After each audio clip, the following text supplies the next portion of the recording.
Parler sur le jeu de l'archet, c'est donner un avis sur la conduite du phrasé musical. Si on peut trouver des défauts dans la technique de la main gauche, il y a beaucoup plus de défauts à remarquer sur la conduite de l'archet. La plupart du temps, il y a un manque de souplesse générale. L'archet étant serré trop fortement par les doigts, son développement est constamment gêné.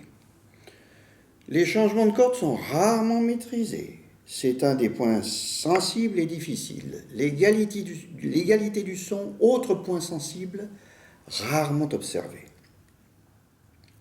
La division, qui doit faire l'objet d'une mise au point très précise, est rarement calculée. Cela provoque une multiplication de faux accents qui nuisent à la ligne musicale. À ce sujet, je vais dire toute l'importance qu'il convient de donner sur la place de l'archet.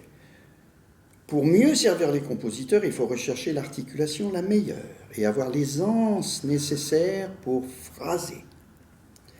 Les détachés, les spiccato, les martelés ainsi que les legato doivent avoir leur place idéale. Les élèves, la plupart du temps, négligent cette recherche indispensable. Ils sont souvent bloqués dans la région du talon et ne savent pas faire les coups d'archet de virtuosité au milieu et à la pointe. Le legato est presque internationalement oublié ou très peu respecté, bien qu'il soit essentiel. Jouer des notes dans le même coup d'archet n'est pas forcément jouer legato. Beaucoup de violonistes s'imaginent que c'est la même chose. Je vais insister pour dire que jouer vraiment legato est difficile et demande une attention réelle. Un défaut qui revient également très souvent. L'affaiblissement du volume sonore à la pointe, souvent dû à une mauvaise direction, le coude n'étant presque jamais tendu, c'est-à-dire comme ceci.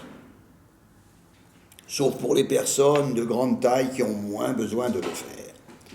Et puis, autre chose, après l'affaiblissement à la pointe dont je parle, il y a son contraire au talon, c'est-à-dire un gonflement sonore proche de l'écrasement. Tout cela doit être écouté avec un soin extrême, de manière à égaliser le jeu. La hauteur du poignet au talon aide à l'allègement nécessaire. On dit comme ceci. Le coude aussi peut varier en hauteur, alors que l'épaule, elle, ne doit jamais se lever. À propos de la hauteur du coude, il est intéressant de noter qu'il est bon de lever le coude légèrement avant d'aller sur les cordes inférieures, comme ceci, en levant le violon en même temps. Dans presque toutes les classes, toutes les masterclass que j'ai faites, j'ai constaté un état de raideur générale. Le jeu de l'archet et la noblesse du son se maîtrisent par l'horizontalité, comme ceci, et non par la verticalité, comme ceci. Plus ou moins près du chevalet. Oui, chose importante aussi. Le passage de l'archet sur les cordes se décide en fonction de la nuance, ou on appelle ça aussi de la dynamique. Plus de puissance voulue nécessite d'aller vers le chevalet. Au contraire, moins de puissance et l'archet se rapproche de la touche.